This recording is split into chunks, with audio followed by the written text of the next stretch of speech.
जय। इस प्रकार से गज ने भगवान को पुकारा और भगवान कमलाकांत गरुड़ में आरूढ़ होकर के दौड़े और डूबते हुए गज को देखा तो भगवान जैसे ही प्रयास किए उठाने का, हाथी ने देख लिया प्रभु पधारे हैं, क्या दूं? तो सरोवर से सुंदर खिला हुआ कमल का पुष्प, हे प्रभु मेरे पास तो यही है, आपके लिए निवेदित कर दिया। और कमलाकांत प्रभु कमल में प्रसन्न हो गए। सग्राह ग्रहात विपाटित मुखात गजेंद्र, तुरंत ग्राह को बाहर निकाले, पर ग्राह गज को निकाला लेकिन ग्राह ने पैर फिर भी नहीं छुआ। तो पहले ग्राह को काट करके बाहर किया और तब हाथी मुक्त हुए। देखते देखते दोनों एक दिव्य रूप लेकर के खड़े हो गए। परीक्षित दोनों का उद्धार हुआ, क्योंकि दोनों श्राप दोनों को लगा हुआ था। महाराज ये कौन थे? बोले जो ग्राह था ये हुहू नाम का गंधर्व था। देवल नाम के महात्मा स्नान करने गए तो इसने चुपचाप डुबकी लगाया, डुबकी लगा करके गया, बाबा जी के पैर पकड़ लिए। अब बाबा जी की धड़कन बढ़ गई, राम राम लगता, ग्राह ने पकड़ लिया। दैया मैया करते बाहर निकले तो हंसता हुआ बोले महाराज जी डर गए क्या? बोले मूर्ख नहीं का तू था अंदर? बोले हाँ महाराज जी। बोले जा श्राप देता हूँ कि ग्राह बन जा। अब हुहू ने कहा हुआ सरकार हम तो गंधर्व हैं, हमारा काम है यह मनोरंजन करना, लोगों को खुश रखना। अब हमें क्या पता था कि आपको बुरा लग जाएगा, आपने तो हमको श्राप दे दिया ग्राह बनने का। मैं हृदय का बुरा नहीं हूँ महाराज, क्षमा कर दे, मैं तुम्हारी शरण में हूँ। बाबा देवल ने कहा देख बच्चा श्राप तो मिथ्या होने वाला है नहीं, ग्राह तुझे बनना पड़ेगा, पर बेटा जो काम तूने आज किया बस यही काम करते रहना, एक दिन तेरा कल्याण हो जाएगा। बोलो राधे राधे। क्या काम? बोले आज पैर पकड़ा तो बस पैर ही पकड़ते रहना आने जाने वालों को। तब जो अभ्यास में था, अब देखो शुरू की अभ्यास थी, बराबर सबके पैर पकड़ता रहा, तो अंत में भगवान के भक्त का पैर मिल गया, भगवान ही आकर उद्धार कर लिए। इसलिए हमेशा अपने से जो श्रेष्ठ है उनके चरण छुड़ाया करो, पता नहीं किसका आशीर्वाद कब लग जाए। और ये परंपरा धीरे धीरे नष्ट होती चली जा रही है। आप सबको पता होगा मार्कंडेय जी का जीवन चरित्र। 5 साल का बालक था, पहली बात संतान हो ही नहीं रही थी। बाबा शिव की तपस्या किया, मकंडू पुत्र मार्कंडेय मकंडू जी ने। बाबा शिव ने कहा अच्छा ये बताओ सतपुत्र चाहते हो या कुपुत्र? पर ध्यान रहेगा सुपुत्र होगा तो मात्र 5 साल जिएगा और कुपुत्र होगा तो 100 साल जिएगा। फैसला कर लो सुपुत्र चाहिए या कुपुत्र चाहिए। मकंडू जी ने कहा कि महाराज जब संतान अगर मिले तो कम से कम सुपुत्र ही मिल जाए, 5 साल का सुख मिल जाए। पर ऐसे संतान से क्या मतलब कि 100 साल रुलावे महाराज। तो ठीक है जाओ आशीर्वाद दिया तो ये संतान हो जाएगी, पर 5 साल बाद खत्म हो जाएगी। बाबा शिव का आशीर्वाद, संतान हुई। बड़ा भारी पुत्र जन्मोत्सव मनाया पंडित जी महाराज मृकुंड ने। लेकिन धीरे धीरे जब बच्चे को याद आई, बच्चे की 5 साल का ही शादी है, जब 4 साल बीत गए तो पिताजी का चेहरा भी सूखने लगा। जैसे जैसे दिन बढ़े पिताजी सूखते चले जाओ। बड़े बड़े विद्वानों से पूछा कि महाराज कोई उपाय है क्या उम्र बढ़ाने का, आयु बढ़ाने का? इस लोग डॉक्टरों से कहते हैं कुछ हो सकता है क्या? डॉक्टर कहते भगवान थोड़ी ना भाई, जितना अपना कर रहे हैं। एक विद्वान ब्राह्मण थे, उन्होंने कहा एक उपाय है। बोले क्या? बोले कुंभ आने वाला है, गंगा जी किनारे हरिद्वार में कुंभ लगेगा, वहीं आराम से तुम कुटी बना लो, जो कुंभ में स्नान करें सबके पैर छुओ और भगवान चाहेगा तो काम बन जाएगा। बोले ठीक है। बालक को सुबह से शाम तक एक ही काम था, सबके पैर छूना, कोई भी हो। अब एक शिक्षित महात्मा महाराज सब पैर छूते हैं, सब आशीर्वाद देते हैं, यशस्वी हो, मनस्वी हो, चिरंजीवी भव, आयुष्मान हो। और इन्हीं कुंभ में सप्तऋषि पधार गए महाराज। स्नान करके जैसे ही निकले बालक ने किया प्रणाम और पट्ट से आशीर्वाद सप्तऋषियों ने दे दिया, चिरंजीवी हो।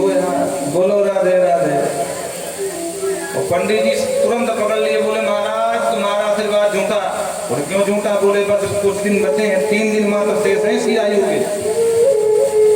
सब ऋषियों ने कहा राम राम हम तो फंस गए, हमारा वचन मिथ्या हो जाएगा।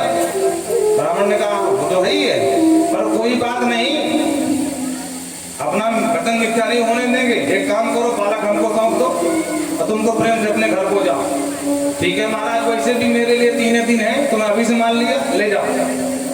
सप्तऋषियों ने आपस में मंत्रणा करी और लेकर पहुंच गए ब्रह्मा जी के पास। रास्ते में सिखा दिया, बेटा जिस तरह तूने हमको प्रणाम कर लिया था कि हम देख नहीं पाए थे, पट से आशीर्वाद दे दिए थे, अगर देख लेते तो जान जाते कि मरने वाला है, तो ऐसा आशीर्वाद ही न देते। कल्याण वस्तु कहे तेरा कल्याण हो। तो बोले पहले हम प्रणाम करेंगे और बीच में तुम चुपचाप प्रणाम कर लेना, और हम बातों में उलझाए रहेंगे ब्रह्मा जी को, हमको समझ करके आशीर्वाद दे देंगे और फिर हम ब्रह्मा से निपटेंगे।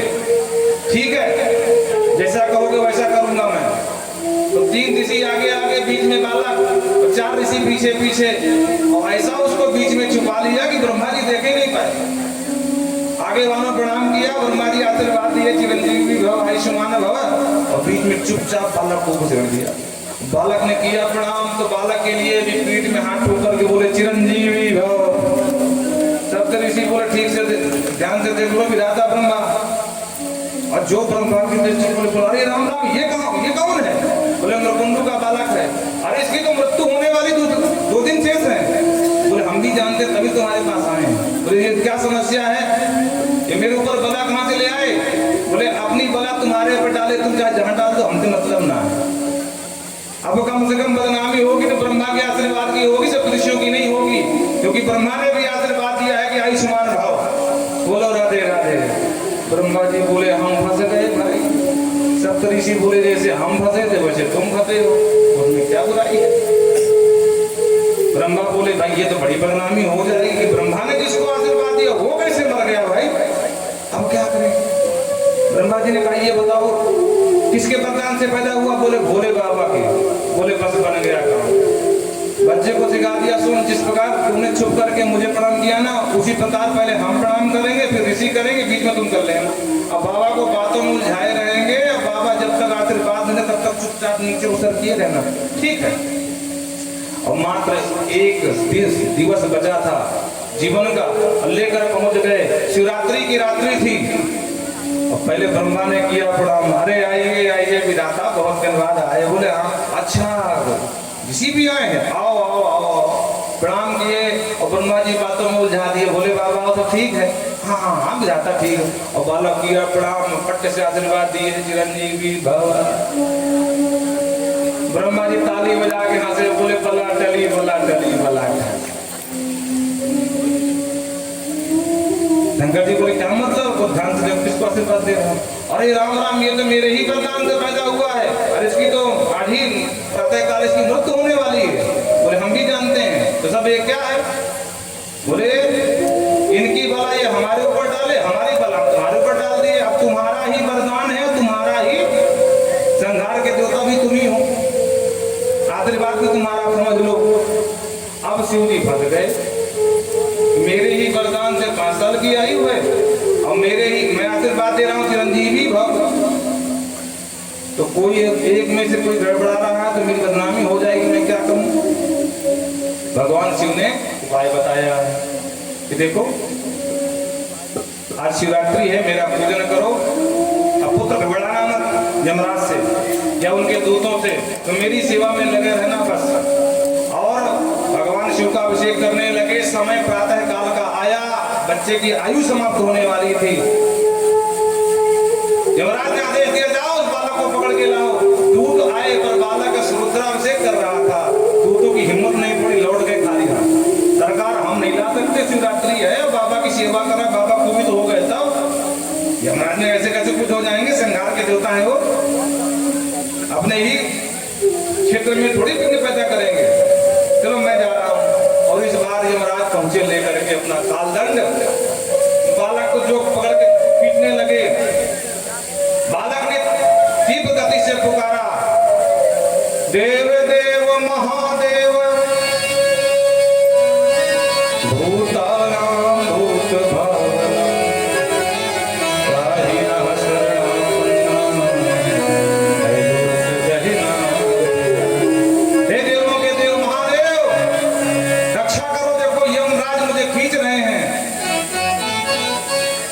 चरण कतंबा काय जम कर्म जम्वा श्रवण नयन जम्वा मान समवा पराधम विहितम विहितम वा सर्वे तत्समस्व जय जय करुणाभि श्री महादेव शंभो। हे भोलेनाथ, आज तक मैंने जो भी कर्म किया है, हाथ से, पैर से, आंख से, कान से, नाक से, जो भी किया है, कर चरण कतंबा काय जम कर्म जमवा, काया से, हाथ से, पैर से, श्रवण नयन जमवा, नयन आंख से, मैं तो सर्वम सब आपको निवेदित करता हूँ, शुभ अशुभ सब आपके लिए हैं। मेरे जो भी अपराध हो प्रभु क्षमा करें और मुझे यमराज से अभय दान दें। भगवान शिव की कृपा शक्ति जागृत हो गई और ले सूर दौड़ाए यमराज के यमराज भागते न जा रहे। सरकार गजब ढा रहे हो, आपके ही संहार का मामला है। संहार के देवता मृत्यु देवता आप ही हैं, मैं तो आपका मुनीम हूँ और आप मेरे ऊपर बोले तुम होते कौन इसको ले जाने वाले। तो सरकार आपका विधान है, अगर ठीक से नौकरी ना करो तो समस्या है, अब नौकरी करना हो तो ऊपर से तुम आग दिखा रहे हो। सरकार आपको पता नहीं, भावुक है आप आशुतोष हैं, वो जल्दी प्रसन्न हो जाते हैं तो सब गड़बड़ हो जाएगा। क्या गड़बड़ होगा? तो सरकार मात्र कुछ छड़ी का मेहमान है, इसकी आयु समाप्त हो रही है और आप कह रहे हो खबरदार लेना जाना। मैं तो आप ही का काम कर रहा हूँ, आप ही का बच्चा हूँ। भगवान शिव ने कहा इसको उम्र किसने दिया? सरकार आपने दिया। तो तय करने वाले तुम कैसे होते हो? हम तय करेंगे, सरकार आप ही तय कर दो।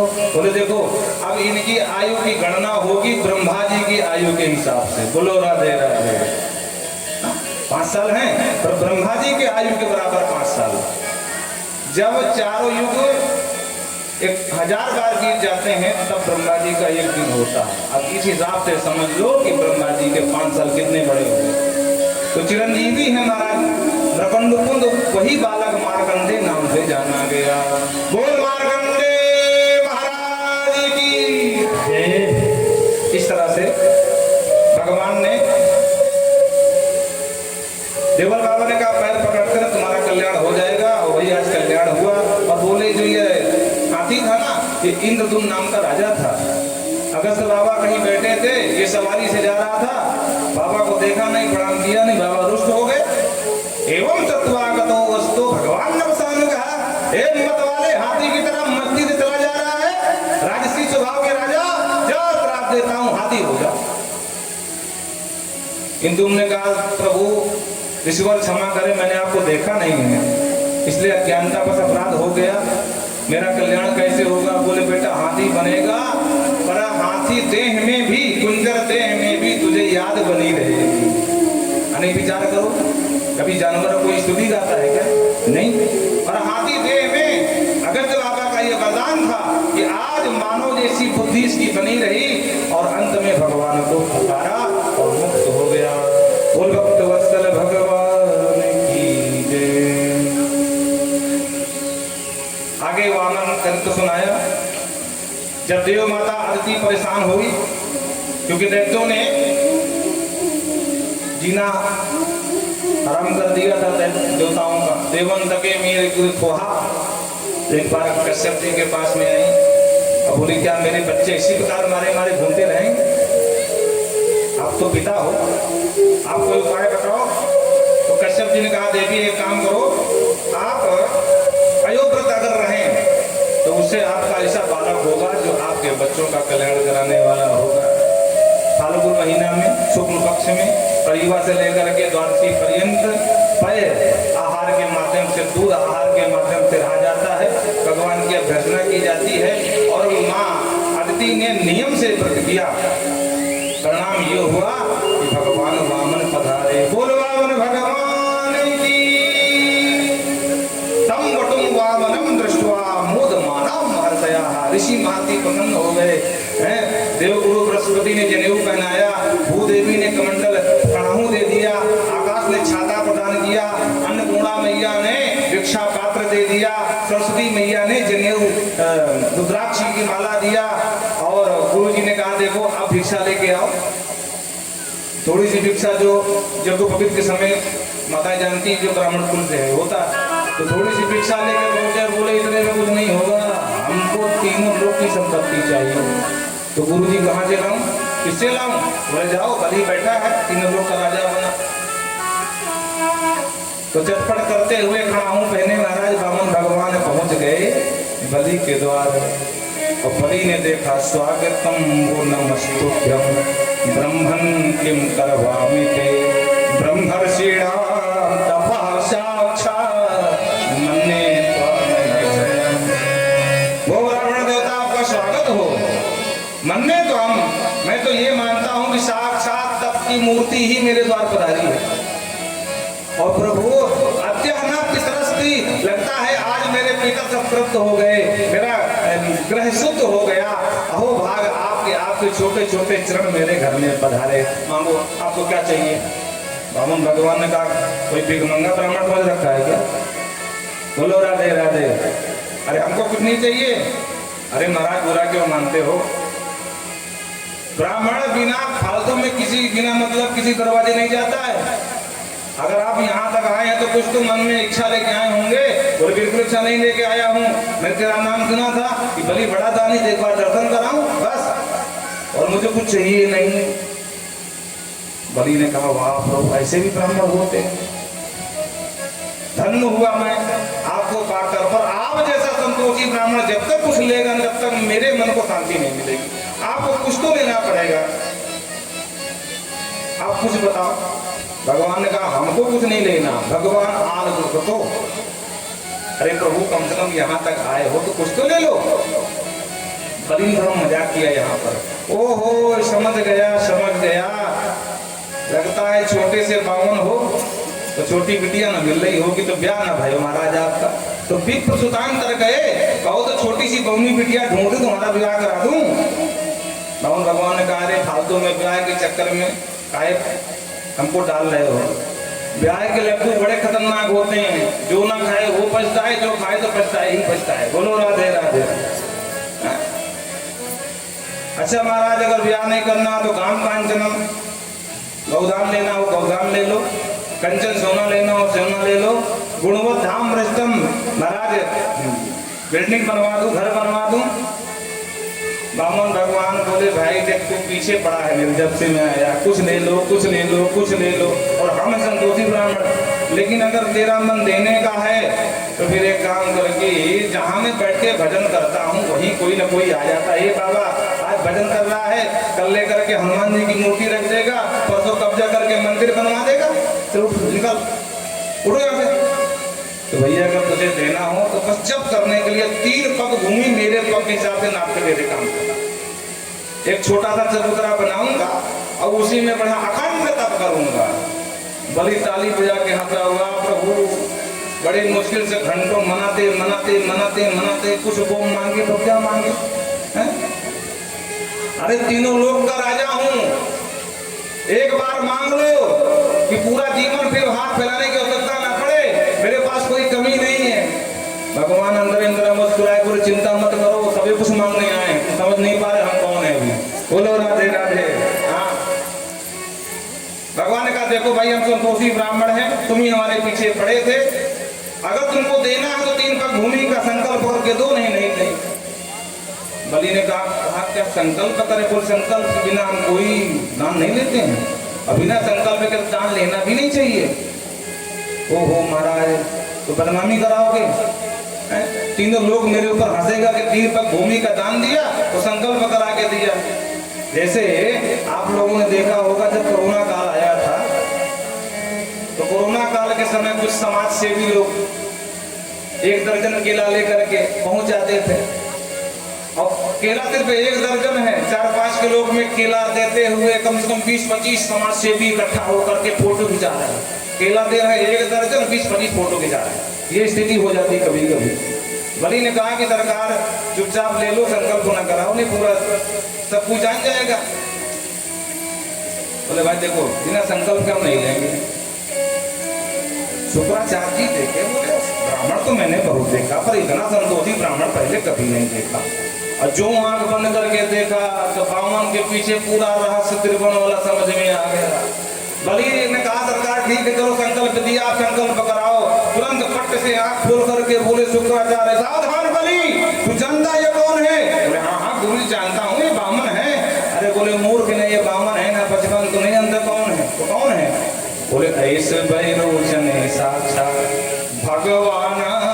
विष्णु गया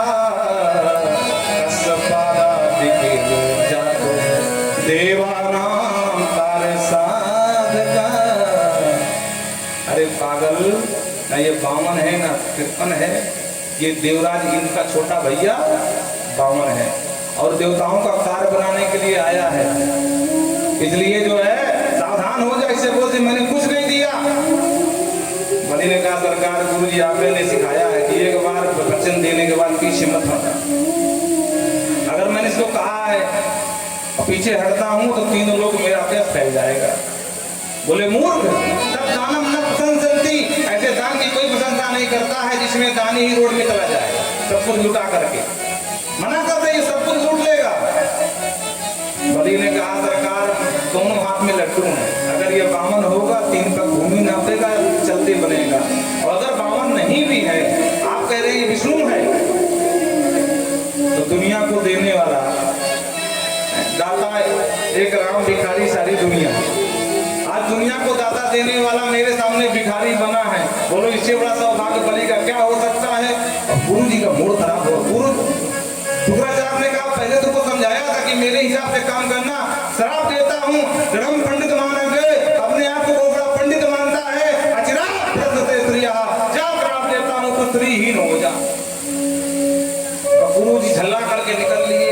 बामन भगवान बोले लगता मामला गड़बड़ हो रहा है। बामन भगवान बोले देखो भाई गुरु चला आपस में लड़ो तो बिल्कुल ना, देना हो तो हाँ करो, नहीं हम चले। बलि ने कहा नहीं सरकार गुरु जी जाने तो अब आपको नापो, संकल्प लो। और भगवान ने संकल्प लिया और उसके बाद भगवान ने कहा बलि अब देखो मेरा नापना। सहस्र से देखा प्रकाश ओम महाराज देखते देखते विराट रूप लेकर के एक पग से नीचे के सातों लोग, एक पग से ऊपर के सातों लोग, और बोले हड़कते हुए बलि झूठे, वो तीसरा पग कहाँ लूं। और बलि देख करके हक्का बक्का हो गया। गुरु जी ठीक है कह रहे थे, न बामन है न तिरपन है, साक्षात विष्णु है जो छलिया बन के छोरी बन के चल गया था। दैत्य मारने को दौड़े, भगवान को बंदी बनाने के लिए। बलि गरजते हुए बोले सावधान दैत्य वीरों, समय हमारे अनुकूल नहीं है। गुरु जी नाराज होकर चले गए श्राप दे करके, और अगर कुछ गड़बड़ करोगे सब बेमौत मारे जाओगे। सावधान सब खड़े हो जाओ। दैत्य वीर आगे पीछे हट गए। भगवान डांटते हुए बोलते हैं बलि तू बंदी बना रहा, बंदी बनाओ इसको, गरुण से बोलते हैं। और देखते देखते गरुण ने बंदी बना ली। बलि हाथ जोड़ करके बोला सरकार ये बताओ धन बड़ा कि धनवान। भगवान ने कहा नहीं, धनवान बड़ा होता है, क्योंकि धनवान के धन आश्रित होता है। तो सरकार अभी तक आपने मेरा धन ही धन नापा है, मैं धनवान खड़ा हूँ, तीसरा पग मेरे ऊपर धर करके आप मुझे भी अपना लीजिए। बोल भक्तवत्सल भगवान की। और इस तरह बलि के ऊपर कर करके भगवान ने कहा देखो बलि हम तुमको वास्तव में तुमको छलने ही आए थे, लेकिन चलो तुमको आशीर्वाद दिया, समय यज्ञ पूरा कराओ गुरु जी को बुला करके, और हम तुमको वचन देते हैं कि आने वाले मनवंतर सांवरणी में तुम ही इंद्र बनोगे। बोलो राधे राधे। हाँ, इस तरह वैकेंसी पहले से फुल है। और इस तरह से बलि को भेज दिया सुतल लोक में, और भगवान 6 महीने सुतल लोक में जाते हैं क्योंकि उसने मांगा था सदा सन्निहितम वीर तत्प्रमाम रक्षते भगवान। हे प्रभु जहाँ जहाँ से मैं निकलूं आपके दर्शन हो, तो बामन दरवाजे का वो पूरा महल, और भगवान 6 महीना वहीं रहते हैं। बोलो राधे राधे। कि जहाँ से वो निकल आए। 9वें स्कंद में थोड़ी सी चर्चा राम जी की है, समयाभाव है, और थोड़ा सा राम जी की चर्चा करते हैं, फिर श्याम जी का जन्मोत्सव कराते हैं। बोल वृंदावन बिहारी लाल की।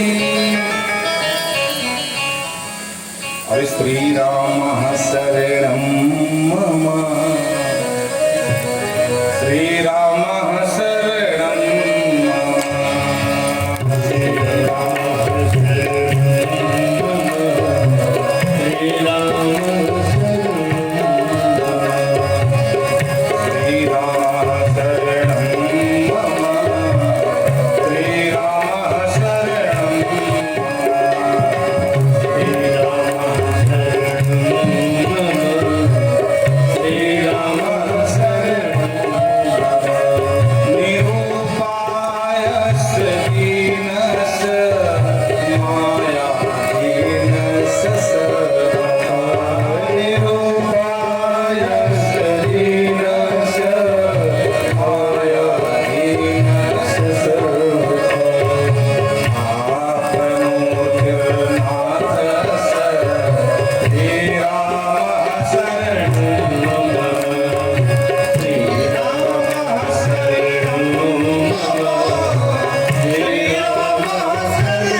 मैं आप हे राघव मैं आपकी शरण में। श्री राम शरण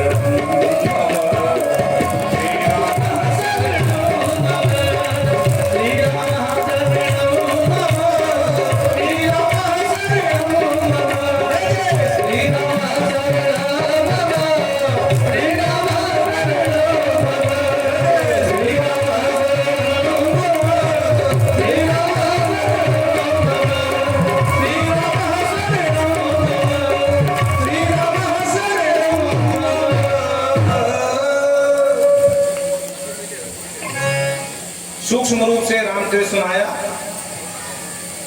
दशरथ जी के यहाँ 4 भैयाओं का जन्म हुआ। बड़े भैया राम, भरत, लक्ष्मण, शत्रुघ्न। स्वयंवर हुआ, राजाभिषेक होने ही वाला था कि कैकेयी ने प्राचीन समय में जो उसके वर पड़े थे उस वरदानों में मांग लिया कि 14 वर्ष राम वनवासी तापस देश विदेश उदासी। भगवान कहाँ राजा बनने वाले थे और जंगल के लिए निकल गए। रावण ने सीता का हरण किया। भगवान ने अपने धर्मपत्नी सीता जी को रावण के हाथ से छुड़ाया। रावण का मरण हुआ, विभीषण का राज्याभिषेक हुआ और भगवान वापस पुष्पक विमान में बैठ करके आए। बस सूक्ष्म रूप से इसकी कथा है। और आकर के राजा बने। राजा बन करके राज्य सिंहासन पर बैठ करके खूब प्रजा को सुख दिया।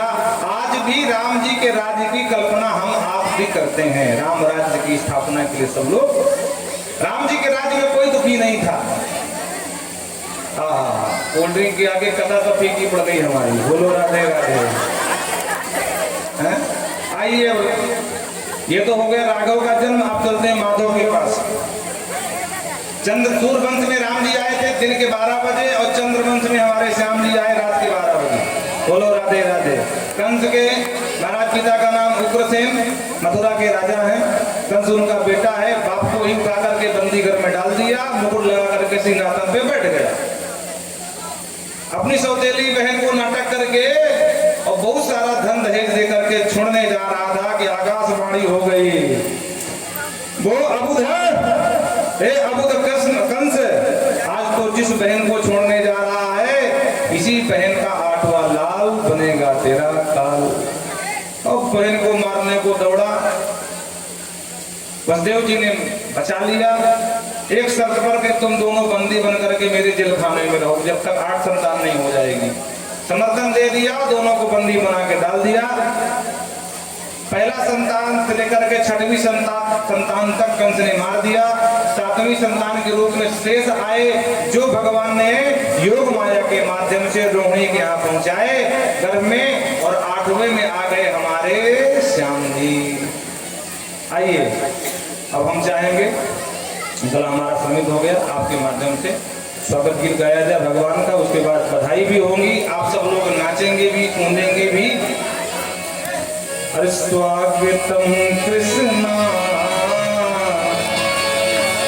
शरणागतम कृष्णा, स्वागतम कृष्णा शरणागतम कृष्णा, स्वागतम कृष्णा शरणागतम कृष्णा।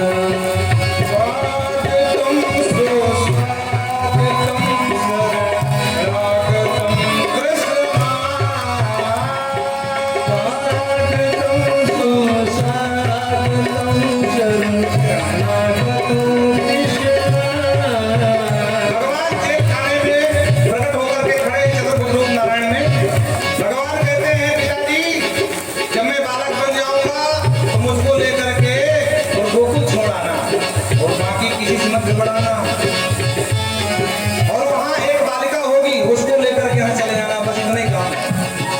मामा जी से हम निपट लेंगे।